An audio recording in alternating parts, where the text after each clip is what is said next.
कि क्या कोशिशें हुई हैं। 3 जनवरी से कल्पना की ताजपोशी की तैयारियों की कोशिशें हेमंत सोरेन ने शुरू कर दी थी।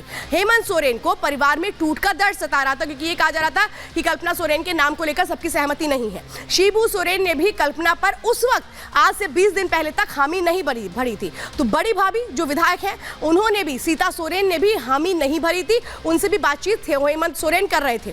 तो छोटे भाई बसंत सोरेन, वो भी विधायक हैं, उनसे भी चर्चा की गई कल्पना सोरेन के नाम को लेकर के। 27 दिन में परिवार से सहमति बना ली गई हेमंत सोरेन की ओर से। और यही वक्त थी, यही जरूरी थी कि वो किस तरह से बच रहे थे कि अगर वो पेश होते हैं ईडी के सामने तो गिरफ्तारी हो सकती है, लेकिन गिरफ्तारी से पहले सब कुछ सेट करना था हेमंत सोरेन को। और इसीलिए क्या वो इतना टाइम बाय करते रहे। कल ईडी के सामने पेशी है, लेकिन देखना है कि कल क्या होगा। लेकिन उसके पहले आज तक किस तरह से पूरे दिन हेमंत सोरेन ने अपनी फ्यूचर प्लानिंग सेट करके बैठकों के जरिए अपने एजेंडे को आगे रखा, उस जुड़ी रिपोर्ट देखिए।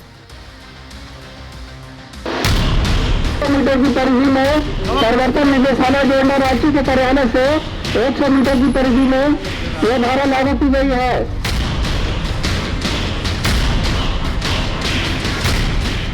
30 घंटे तक पब्लिक डोमेन से गायब रहे हेमंत सोरेन दोपहर 1:30 बजे कुछ इस अंदाज में रांची में दिखे। सर आप कहाँ थे?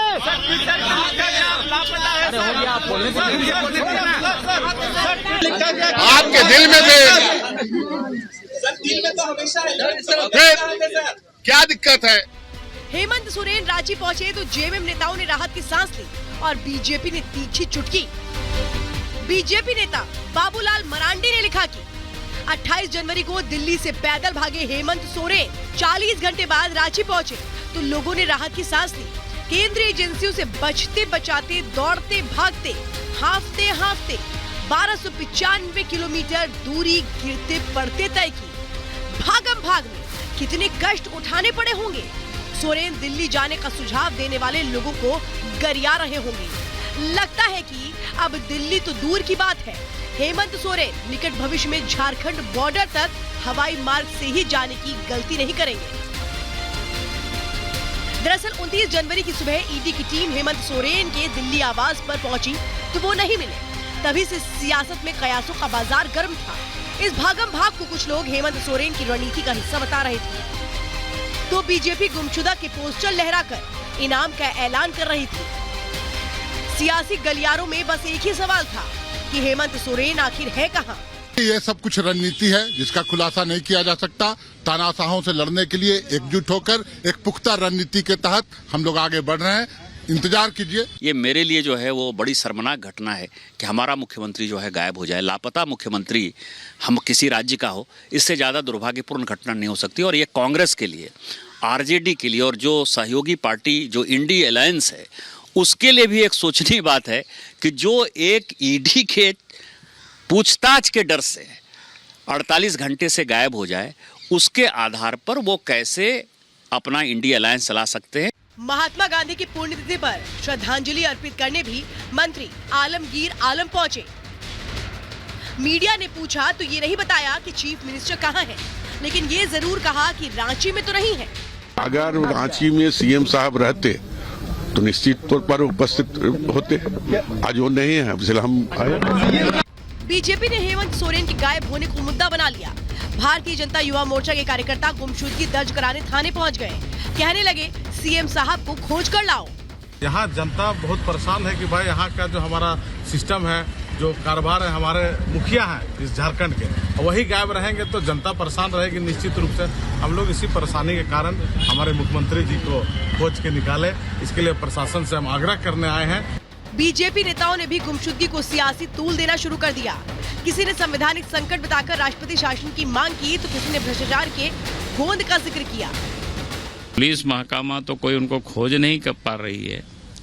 जेएमएम के लोग कोई बताने को तैयार नहीं कहाँ है, उन लोगों को भी पता नहीं है। सच तो यही है स्थिति। फिर ऐसी हालत में मैंने ये कहा है कि भाई अगर कोई भी व्यक्ति मुख्यमंत्री को खोज करके लाएगा तो हमारे ओर से उनको इनाम दी जाएगी। देश के इतिहास में पहली बार हुआ है जब कोई चीफ मिनिस्टर 2 दिनों तक ट्रेसलेस रहा हो। तो हमारी मांग है कि गवर्नर साहब अविलंब उनको हुक्म दें कि वो हाजिर हों और वो राज्य के मुख्य सचिव को, राज्य के डीजीपी को आदेश दें कि मुख्यमंत्री की सलामती की वो उनको सुनिश्चित करना चाहिए। एक मुख्यमंत्री झारखंड के वो मिल नहीं रहे, 9-9, 10-10 बार समन जाते हैं, समन का जवाब नहीं देते हैं। इस कोलिशन का केवल एक ही फेविकॉल है, करप्शन करप्शन करप्शन। एक और बीजेपी सोरेन पर सवाल उठा रही थी तो दूसरी ओर राज्यपाल ने मुख्य सचिव और डीजीपी को तलब कर सवाल पूछे तो बचाव में सोरेन के सिपाही उतर आए। व्यक्तिगत द्वेष, राग और अपमान करना, बेइज्जत कर देना, किसी पर उलूल जुलूल बोल देना, कोई ऐसा बैगेज लेकर बुलाया है, कोई नहीं है, गायब हो गया।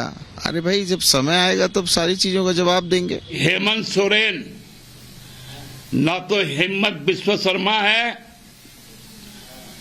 न तो अजीत पवार है और न ही नीतीश कुमार है। कहा जा रहा है कि ईडी के घेरे से बचने के लिए दिल्ली में अपना चार्टर प्लेन छोड़कर हेमंत सोरेन सड़क के रास्ते रांची पहुंचे।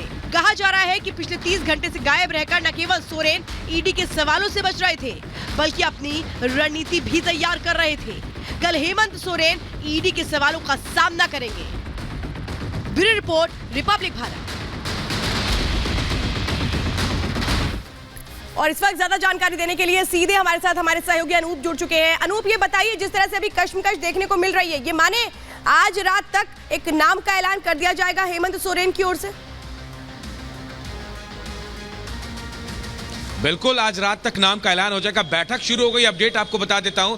बैठक शुरू हो गई है जेएमएम विधायक और कांग्रेस के विधायक के साथ आरजेडी विधायकों के। लेकिन सबसे बड़ी बात आपको बता रहे, बसंत सोरेन और सीता सोरेन इस बैठक में नहीं पहुंचे हैं। जिस बात का मैं जिक्र कर रहा था, विरोध लगता है, नजर आ सकता है, क्योंकि दोनों बैठक में नहीं पहुंचे। परिवार के बेहद अहम कड़ी भाभी और छोटा भाई जो है हेमंत सोरेन के, वो नहीं पहुंचे। लेकिन कल्पना सोरेन के नाम को तय कर लिया जाएगा, ऐसी पूरी और पुख्ता जानकारी मिल रही है। अनूप, ये बताइए, तो आप बहुत बड़ी जानकारी दे रहे हैं, मैं जल्दी से जानना चाहूंगी, ये बताइए कि सीता सोरेन का ना पहुंचना, बसंत सोरेन का ना पहुंचना, ये तो दिखा रहा है कि पार्टी भले ही बच जाए लेकिन परिवार में तो फिर टूट हो जाएगी अगर कल्पना सोरेन के नाम पर हामी हो गई तो। और देखिए, इसके लिए साफ तौर पर शिबू सोरेन को फिर आना पड़ेगा। शिबू सोरेन आएंगे, अगर वो मनाते हैं तो फिर विरोध नहीं होगा, मैं शुरू से कह रहा हूं। और देखिए, आना पड़ेगा। अगर सीता सोरेन नहीं आ रही है, बसंत सोरेन नहीं आ रहे, तो शिबू सोरेन अकेले शख्स हैं जो उनको मना सकते हैं। बिल्कुल, ये बड़ी जानकारी अनूप दे रहे हैं। पल पल आपसे अपडेट लेंगे। फिलहाल जानकारी देने के लिए बहुत बहुत धन्यवाद मेरे सहयोगी अनूप, जो इस वक्त बता रहे हैं कि क्या कुछ आगे हो रहा है। ये कहा जा रहा है कि अभी ये जो मीटिंग चल रही है, इसमें शिबू सोरेन के छोटे बेटे बसंत सोरेन नहीं पहुंचे हैं, तो वहीं हेमंत सोरेन की भाभी, बड़ी भाभी, वो नहीं पहुंची हैं। तो क्या इसके एक तरह से मकसद होंगे आगे, ये पता लगेगा। अंदर की खबर में चलिए अब बात करते हैं आज की तस्वीर की। आज की तस्वीर निकल करके सामने आई है उस रंगोली के जरिए जो भगवान श्री राम की बनाई गई है एयरपोर्ट पर। ये देखिए कैसे जो राम भक्त हैं वो जगह जगह अपनी उस आस्था को, अपनी उस भक्ति को हर जगह एक तरह से उकेरते हैं। ये आप देख रहे हैं कितनी खूबसूरत रंगोली बनाई गई है एयरपोर्ट पर। ये रंगोली बनाई गई है इस भक्त की तरफ से। भगवान श्री राम की मनमोहक वो आभा, वो तस्वीरें जो हर किसी के दिल को कैसे छू रही हैं। और ये जो रंगोली बनाई गई है, ये जिस तरह से इसको बनाया गया है, वाकई ये भी किसी का दिल जीत सकती है। तो अंदर की खबर में आपसे इजाजत लूं, उसके पहले